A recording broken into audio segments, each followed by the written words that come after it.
I learned a lot of things that I practiced on Cagney and Lacey years later.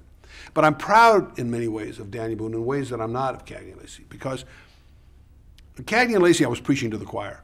The political content, the political and social content of Cagney and Lacey was great stuff.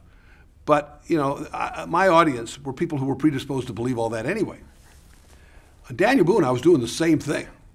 But I was a hit in Arkansas. I was a hit in Louisville. You know, these people were finding out things that they didn't know about America. And I got a lot of letters saying, "Dear commie Jew bastard," you know, that would begin and would descend from there. But there were, I was talking about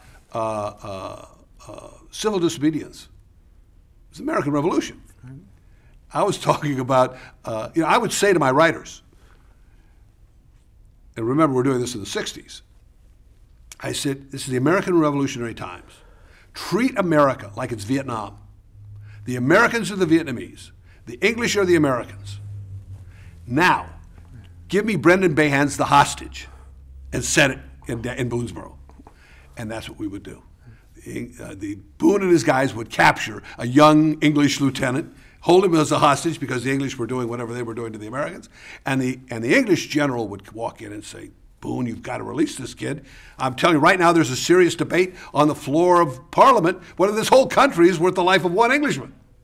Don't do this." These were contemporary arguments that were going on in the press then about what we were doing in Vietnam. And I'm saying this stuff to people in America's South. I had a black lead, you know, a sidekick for Daniel Boone. Introduced Yaphet Kotto, Don Pedro Colley, and others into roles like that. Had the first black villain. I did a Nat Turner kind of character on Daniel Boone. You know, I'd say to the writers, you know, do Moby Dick, only it's a bear instead of a whale, you know. We were coming up with stories of character